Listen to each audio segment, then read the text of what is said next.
Salut! La petite bite d'aujourd'hui, c'est à propos des micromètres. Puis, on a un bel étalage de micromètres ici. Si on regarde à ma gauche, j'ai un micromètre à bâton ou un micromètre intérieur en tige ou micromètre de tige. Ensuite, j'ai deux micromètres intérieurs. Un impérial 0.2 à 1.2 pouces et un métrique 25 à 50 mm. Ensuite, j'ai un micromètre d'alésage à 3 points de contact, très précis. Et celle-là, c'est un 25 à 30 mm, donc un outil là, très dispendieux. J'ai également ce qu'on appelle un pan mic ici, qui est un micromètre à enclume interchangeable. Lorsque j'ai besoin d'aller mesurer un endroit difficile à rejoindre ou dans des situations spéciales, cet outil-là, des fois, peut réellement me dépanner. J'ai ensuite ici un micromètre de profondeur avec ses tiges interchangeables. Et vers le bas, mes micromètres plus normaux, le 1 à 2 pouces ou le 0 à 1 pouce, excusez, avec l'échelle Vernier. Échelle Vernier également sur un micromètre de 1 à 2 pouces et un micromètre de 5 à 6 pouces vers le bas ici. Et vers le centre, j'ai mes tiges pour calibrer ces outils-là. Parce que des micromètres, c'est très précis, mais ça doit être régulièrement calibré. Là, ce qu'il y a d'étonnant ici, c'est pas la qualité des outils. Je veux dire, c'est du Starrett, c'est du Mitutoyo, c'est des outils de première qualité. C'est pas non plus le prix. Je veux dire, il y a quelques milliers de dollars d'outils sur ce petit établi ici. Donc, ce qui est surprenant, c'est la facilité avec laquelle on peut remplacer tout ça par ce petit pied à coulisses à échelle Vernier de la marque Matui que j'ai acheté il y a une quarantaine d'années de ça pour à peu près 40 à 50 dollars. Cet outil-ci est très polyvalent parce qu'il peut mesurer extérieur, intérieur et profondeur de deux façons, en métrique et en impérial, de 0 à 6 pouces ou de 0 à 150 mm. Excessivement versatile. Donc, pourquoi est-ce que je dépenserais quelques milliers de dollars lorsque je peux mesurer tout ça avec ceci? C'est une question de précision. En mesure, il y a ce qu'on lit, et ensuite, il y a la mesure réelle. Et les deux choses ne concordent pas tout le temps. Si on prend un exemple, ce pied à coulisses digital Mastercraft d'une vingtaine de dollars, l'échelle digitale ou la lecture digitale va me donner une réponse en dedans de 5-10 millièmes de pouce. Ça, c'est ce que je peux voir. Mais ce n'est pas la mesure réelle. Cet outil qui est long, flexible et délicat et qui glisse librement, mais ne peut pas être précis à 5-10 millièmes de pouce. Il faut qu'il y ait du lousse, il y a donc une imprécision. Et je ne me fierai jamais à la lecture d'un pied à coulisses digital ou analogue, peut-être plus traditionnel, en dedans d'un millième de pouce, jamais. Et j'accepte généralement que mes mesures, même faites avec grande attention, avec ces types d'outils-ci, ne sont pas fiables en dedans de mieux que 1 à 2 millièmes de pouce. Là, les micromètres sont beaucoup plus précis. Si je regarde ce micromètre standard 0 à 1 pouce, je peux dire qu'il est très limité parce qu'il ne peut que mesurer de 0 à 1 pouce de distance. Et il ne peut que mesurer des dimensions extérieures. Donc, il est très restreint dans ce qu'il peut faire. Mais ce qu'il fait, il le fait très bien, puisqu'il est court et robuste et que son mouvement est très contrôlable et précis. Ce micromètre-ci peut lire des dimensions bien en dessous de 1 millième de pouce. Et puisqu'il y a une échelle Vernier au 10 millième sur ce micromètre-ci, je peux m'y fier bien en dedans de quelques 10 millièmes de pouce. Donc, pourquoi les micromètres? Pour ça. Ils sont très précis. Alors, prenons quelques minutes et regardons les différents micromètres qu'on a sur cet établi. On va commencer avec cette tige micrométrique qui qui est conçu pour mesurer des dimensions intérieures. On a donc 2 points de contact, un à chaque extrémité. Et cette tige micrométrique a une portée totale d'un demi-pouce ou de 0,5 pouces, 500 millièmes de pouce. Là, je vais le replacer à 0. Et en passant, elle se lit comme n'importe quel autre micromètre. Donc, cette micromètre-tige, c'est pour mesurer des dimensions intérieures. Et comme on est installé ici, elle peut mesurer de 2 pouces à 2 pouces et demi de long. Et j'ai ensuite des rallonges, donc de 3 à 4, 4 à 5, 5 à 6, 6 à 7, 7 à 8 et ainsi de suite. Là, vous avez déjà compris qu'il manque des demi-pouces en quelque part. Et ça, c'est parce que une fois la tige retirée, je peux la caler à l'aide d'une cale d'un demi-pouce pour me donner mon deuxième moitié. Donc, à ce moment-ci, je peux mesurer de 2 pouces et demi à 3 pouces, etc., dépendant de la rallonge que j'ai placée. Et puisqu'on parle de dimension intérieure, et on a commencé avec un micromètre tige pour les mesures intérieures, mais voici ce qu'on a tendance à appeler des micromètres intérieurs. Donc, on a un exemple métrique, 25 à 50 mm de point de contact à point de contact, et un exemple impérial, 0,2 à 1,2 pouces, encore de contact à contact. C'est des micromètres assez classiques, mais évidemment conçus pour les mesures intérieures. Et maintenant, puisqu'on est encore dans nos mesures intérieures, on a ici un micromètre d'alésage à 3 points de contact, donc un outil extrêmement précis. C'est tellement bien fait que c'est presque physiquement excitant à tenir. Très, très bel outil. Bon, mais cet outil-ci peut mesurer un diamètre intérieur entre 25 et 30 mm à une précision de 0,005, donc 5 millièmes de millimètre. Donc, extrêmement précis. Très bel outil. Bon, bien évidemment, un outil de cette précision-là serait inutile si je ne pouvais pas le calibrer correctement. Et c'est pour ça qu'elle vient avec son anneau de calibration. Et ici, on a un micromètre de profondeur. Tout ce qu'il y a de plus classique, avec un court point de contact. Bon, donc, ce micromètre-ci, c'est un 0 à 1 pouce de portée ou de volée, et c'est évidemment conçu pour mesurer des hauteurs ou des profondeurs.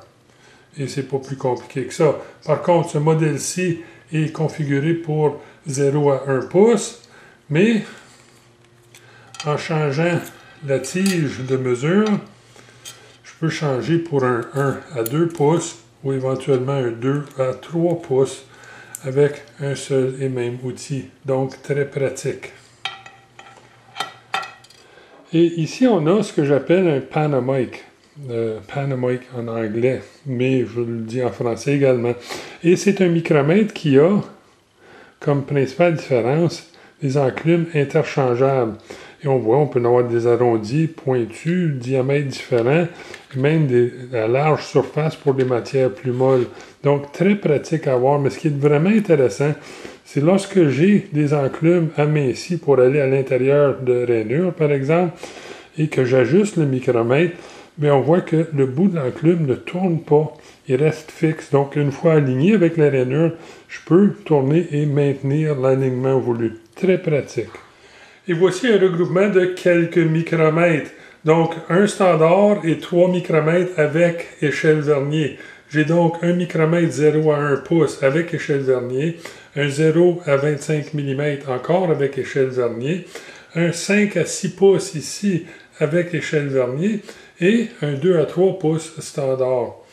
Il faut se rappeler que si j'ai des micromètres et je veux travailler avec précision, bien, je dois avoir des outils pour calibrer ces micromètres-là. Parce qu'un micromètre qui n'est pas calibré, bien, c'est inutile. Bien, ce sont vraiment de beaux outils. Excessivement précis et très bien faits. Comme j'ai dit, presque physiquement excitant. Bon, mais ceci dit, Si on utilise le micromètre, c'est qu'on a besoin d'avoir une mesure très précise. On ne s'en sert pas pour nos mesures de tous les jours. Un pied à coulisse, c'est bon à masse, une règle d'acier, ça peut aller. Lorsque ça doit être précis, par contre, on utilise nos micromètres.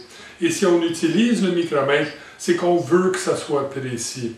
Donc, il est important de savoir comment ajuster et calibrer et lire ces instruments. Donc, allons voir comment lire l'échelle du micromètre et ensuite on regardera comment l'ajuster et le calibrer. Un micromètre standard a deux échelles, une échelle fixe et une échelle rotative. Là, ce micromètre-ci n'est pas standard, c'est un micromètre à échelle vernier. Donc, caché de la vue ici en arrière, ben, on a une troisième échelle qui est l'échelle vernier. Mais on regardera ça un petit peu plus tard. Prenons quelques minutes puis regardons l'échelle fixe d'un peu plus près. L'échelle fixe de ce micromètre impérial est divisée en divisions de 0,1 pouce qui sont à leur tour subdivisées en divisions de 25 millièmes de pouce. Donc, du 0 original, je peux lire 0, 25 millièmes, 50 millièmes, 75 millièmes et 100 millièmes, ou si on préfère, 0,1 pouce, 0,125, 0,150, 0,175, 0,2, et ainsi de suite jusqu'à 1 pouce complet. Ce micromètre, qui est impérial, a une portée, une volée totale de 1 pouce, comme la plupart des micromètres impériaux. Notre deuxième échelle, l'échelle rotative, est appelée l'échelle rotative parce qu'elle est rotative. Comme j'ai dit, on n'a pas fini de s'émerveiller aujourd'hui. Bon, mais cette échelle rotative-là, elle est divisée en 25 divisions. Et en un tour, on peut s'attendre de passer de 0 jusqu'à 25 divisions de 1 millième de pouce. Donc, de bouger 25 millièmes de pouce. Sachant que chaque division sur l'échelle fixe représente 25 millièmes de pouce, mais on peut dire qu'en un tour d'échelle rotative, on avance ou on recule, dépendant de la sens de rotation, de une ligne d'échelle fixe. Pour lire un micromètre impérial, il y a deux étapes à compléter. Première étape, c'est de lire l'échelle fixe et de compter toutes les divisions entières qui sont visibles jusqu'au bord de l'échelle rotative. Donc, on part de 0 jusqu'au bord de l'échelle rotative et on compte toutes les divisions complètes. Important, ne pas compter les parties de division qu'il pourrait avoir à la fin. À cette première réponse obtenue, on va additionner le nombre de millièmes de pouce qu'on peut lire sur l'échelle rotative à l'endroit de la ligne principale de l'échelle fixe. Donc, où la ligne principale de l'échelle fixe intersecte l'échelle rotative, cette lecture-là, on l'additionne à la première et on a notre dimension. C'est aussi simple que ça. Bon, sur l'exemple qu'on a ici, on peut voir 0, 0.1, 0.2, 0.3, mais pas 0.4. On voit 0.3 et 3 lignes avant le côté de l'échelle rotative ou le tranchant de l'échelle rotative. Je sais que je suis directement sur la troisième division puisque je suis sur 0 sur l'échelle rotative. Donc je dirais ici 0.1, 0.2, 0.3 et 3 lignes 0.375 plus ce que je vois sur l'échelle rotative qui est 0. Donc 0.375 ou en impérial ce qu'on a l'habitude d'appeler 3 huitièmes de pouce.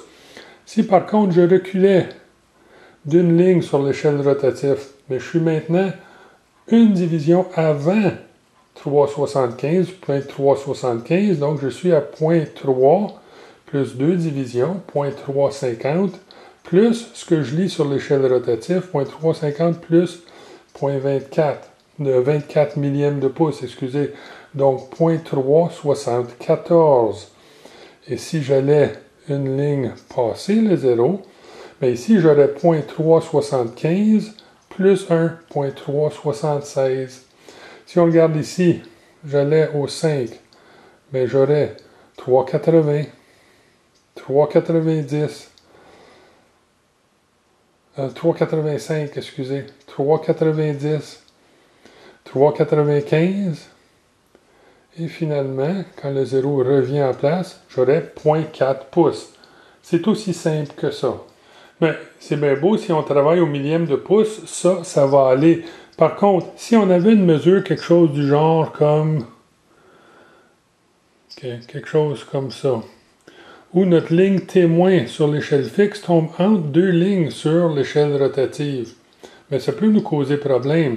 Si je lis ici, je vois 0.1, 0.2, 0.3, 0.4, 0.425, 0.425 plus 0.004, donc 0.429 millième de pouce.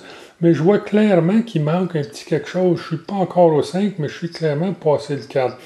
Mais pour le petit quelque chose qui manque, les 10 millièmes de pouce, on peut aller voir notre échelle vernier qui se situe à l'arrière ici. Fait qu'on va faire le tour puis on va aller le regarder. Bon, on voit ici l'autre côté du micromètre et on peut voir qu'on a notre échelle vernier qui est en fond 10 lignes qui courent le long du corps de ce micromètre. Bon, mais chacune de ces lignes-là représente un 10 millième de pouce. Et je n'ai qu'à ajouter le résultat de cette échelle-là à ma lecture précédente. Donc, j'avais obtenu 0.429 ou 429 millièmes de pouce, et je sais qu'il manquait quelques 10 millièmes. Donc, quelle ligne sur mon échelle vernier s'aligne le plus parfaitement possible avec une ligne, n'importe quelle ligne, de l'échelle rotative? Dans l'exemple ici, et c'est un peu difficile à voir sur la caméra, mais c'est la ligne numéro 5. Juste ici, qui s'aligne le plus parfaitement possible. Donc, ça veut dire que j'ajouterai à la lecture précédente une somme de 5 10 millièmes de pouce, ce qui va me donner 429 millièmes et 5 10 millièmes. Là, en atelier, on le dit comme ça. On ne dit pas 0.4295 pouces, on dit 429 pouces, 429 millièmes de pouce et 5 10 millièmes. C'est aussi simple que ça. Bien, le micromètre métrique n'est pas différent. Il se lit de la même façon. C'est juste que l'échelle est différente. Là, dans l'exemple ici, j'ai un micromètre de 0 à 25 mm. C'est l'équivalent d'un 0 à 1 pouce en impérial. Donc 0 à 25 mm avec une échelle fixe qui est divisée en demi-millimètre et une échelle rotative qui est divisée en 50 divisions, équivalent à 0.01 mm. Donc, un tour complet de l'échelle rotative équivaut à un demi-millimètre. Aussi, on est mieux à une ligne de l'échelle fixe. Donc, sur cet exemple métrique, je peux voir que mon échelle fixe est divisée en demi-millimètre. Donc, je vois 0, 0.5 en bas ici, 1, 1.52, 2.53, 3.54, 4.5 et 5, donc 5 mm. Je vois une autre ligne entière après le 5 en haut de la ligne médiane, donc ça veut dire 6 mm. Et je vois le début de la ligne du bas et je constate que je suis sur 0. Donc je suis à 6.5 mm sur l'échelle fixe. Et je vais ajouter à cette lecture-là ce que je peux voir sur l'échelle rotative. Dans ce cas-ci, c'est 0. Je suis donc à 6.5 mm. Là, si je réajuste ça, je vais le mettre sur le 10 ici, ça m'a l'air pas mal aligné. OK, sur mon 10. Donc, si je lis ici, j'ai 5, 6, 7, 8. J'ai pas 8.5 parce que je vois pas la demi-ligne en bas. Mais j'ai pas 8 exact non plus parce que je suis sur la ligne 0.01 ici. OK? Donc, j'ai 8.1, excusez. Donc, j'ai 8.1 mm. Si j'avais une ligne plus loin, bon, juste là, j'aurais 8.11. 8.15, 8.2, 8. Jusqu'à temps que je revienne à 0. Et maintenant, je vois la ligne du bas sur l'échelle fixe. Donc là, j'étais à 8.5. 8.5 8.1, 8.52, etc., etc. Bon, si par hasard je tombe entre deux lignes, comme c'est le cas ici, et j'ai besoin, parce que je veux avoir le niveau de précision, d'avoir des millièmes de millimètre, ben, je ne pourrais pas les avoir. Par contre, sur le micromètre ici, j'ai une échelle vernier qui est lisible à 2 millièmes de millimètre. Pas à 1, mais à 2 millièmes de millimètre près. Donc, allons voir, puisque je suis entre deux lignes ici, quelle est la valeur de mon échelle vernier sur ce micromètre métrique-là. Bon, je suis rendu à l'arrière du micromètre et je peux voir l'échelle vernier qui ici est représentée par 5 lignes. Chaque ligne représentée indique 2 millièmes de millimètre, donc 0.002 de valeur pour chaque ligne. Et je cherche la ligne de l'échelle vernier qui s'aligne le mieux possible avec n'importe quelle ligne de l'échelle fixe. Là, j'avais 0.851 et un petit peu sur ma lecture de l'autre côté. Donc, c'était vraiment juste un petit peu passé le 8,51. Donc, je m'attendrais à ce que ce soit une des premières lignes. Et en fait, c'est la deuxième ligne qui a une valeur de 2 millièmes de millimètre qui s'aligne le mieux possible avec n'importe quelle ligne de l'échelle rotative. Donc, ce 2 millièmes de millimètre-là va être ajouté au 8,51 que j'avais sur les deux autres échelles. Donc, 8,51 plus 2 millièmes, 8 mm, 0.512 mm. Donc 8.512 mm. Là, lire le micromètre, c'est important, mais c'est juste une partie de l'équation. Pour utiliser correctement le micromètre, il faut que le micromètre soit bien calibré.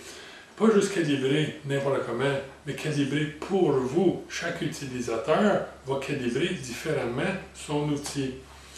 Et en plus de le calibrer correctement, il faudrait réellement savoir comment le manipuler correctement. Donc, commençons avec le calibrage. Si on est pour utiliser des micromètres, il va falloir regarder comment les tenir correctement. Là, il y a vraiment deux méthodes. Une méthode qui libère une main pour tenir la pièce à mesurer et une méthode qui utilise deux mains, donc qui exige que la pièce soit stabilisée.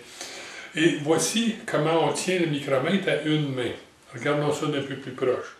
Là, avec cette méthode à une main, je tiens l'outil avec un doigt, je le stabilise avec un autre, ce qui me laisse deux doigts pour activer la barrure et deux doigts pour activer l'outil ou effectuer la mesure.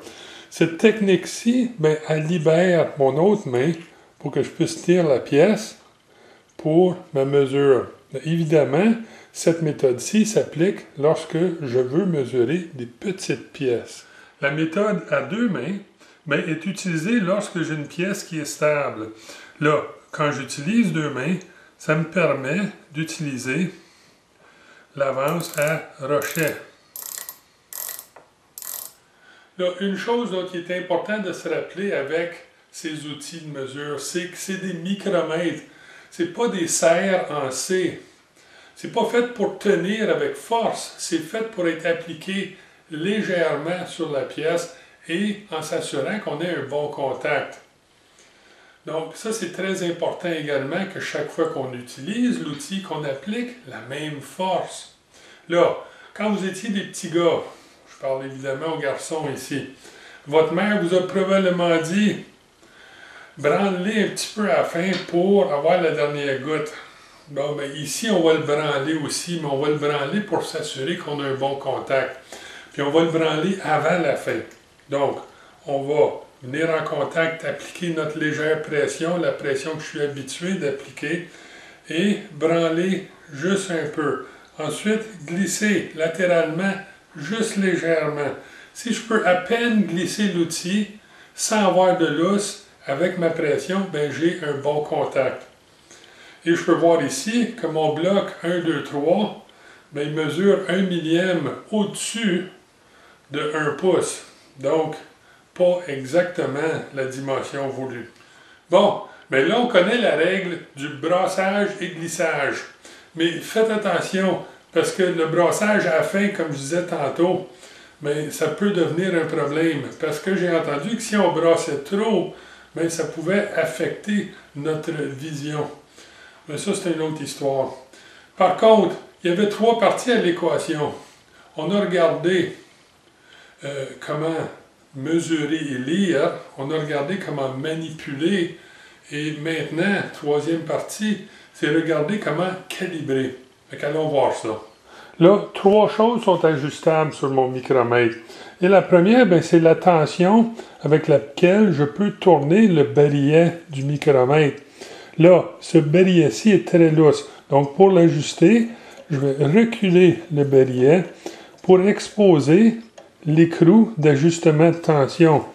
Ensuite, à l'aide de la clé à crochet, je vais trouver le trou dans l'écrou de serrage et serrer l'écrou en tournant lentement le barillet pour arriver juste un petit peu trop serré. Là, c'est important d'aller un petit peu trop serré parce que c'est plus facile de l'ajuster en loussant.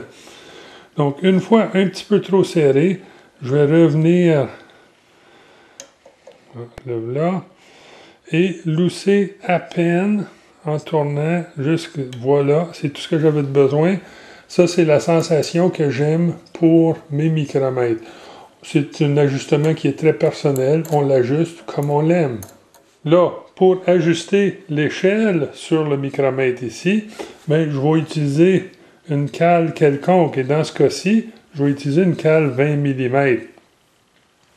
Là, je vais insérer la cale, je vais serrer le barillet, brasser juste un petit peu, voilà la tension que j'aime, et je peux voir que je suis mal ajusté. À l'aide de la même clé, je vais venir ajuster la partie centrale ou l'échelle centrale pour qu'elle s'aligne. Mais avant ça, je vais barrer le micromètre. Je vais venir chercher le trou d'engagement et très doucement, je vais venir ajuster pour que la ligne témoin ou la ligne principale de mon échelle fixe s'aligne avec le 0 sur mon échelle rotative. Je suis maintenant bien calibré. C'est aussi simple que ça. La 3e chose qu'on peut ajuster sur notre micromètre est le positionnement du barillet lui-même. Et à ce moment-ci, je peux voir que j'ai un bon ajustement où mon 0 est correct et tout s'aligne bien. Mais parfois, la ligne principale de mon échelle fixe se ramasse en dessous ou à un drôle d'endroit parce que mon barillet est mal positionné. Ou peut-être que j'aimerais juste avoir un micromètre ajusté pour gaucher. Là, il existe des micromètres pour gaucher, mais on peut rendre gaucher tous les micromètres droitiers en pivotant l'échelle fixe par 180 degrés. Alors, regardons comment faire ça. Premièrement, il faut lousser l'avance ou l'entraînement à rochet. Là, loussez-le juste par à peu près un demi-tour ou un tour max. Et ensuite, à l'aide d'un marteau à tête molle, faut donner un tout petit coup pour briser la conicité qui retient le barillet sur la broche du micromètre. Une fois lousse, on peut dévisser le reste de la vis et retirer le barillet.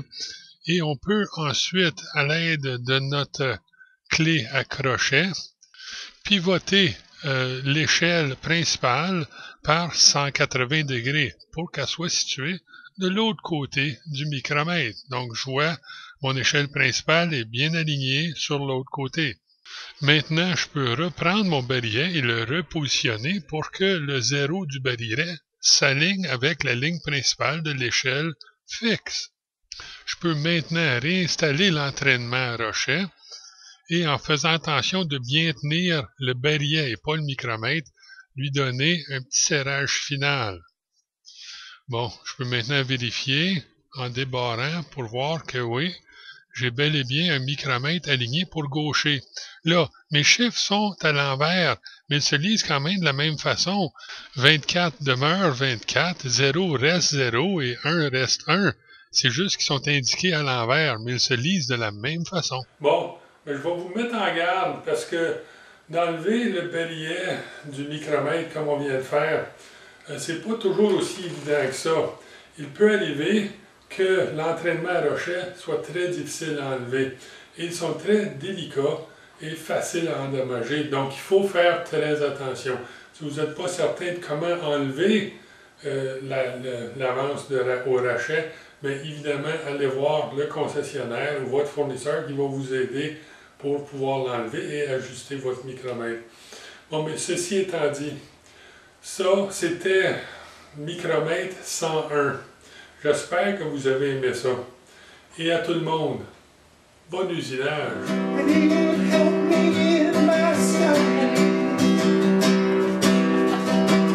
Ok, là c'est...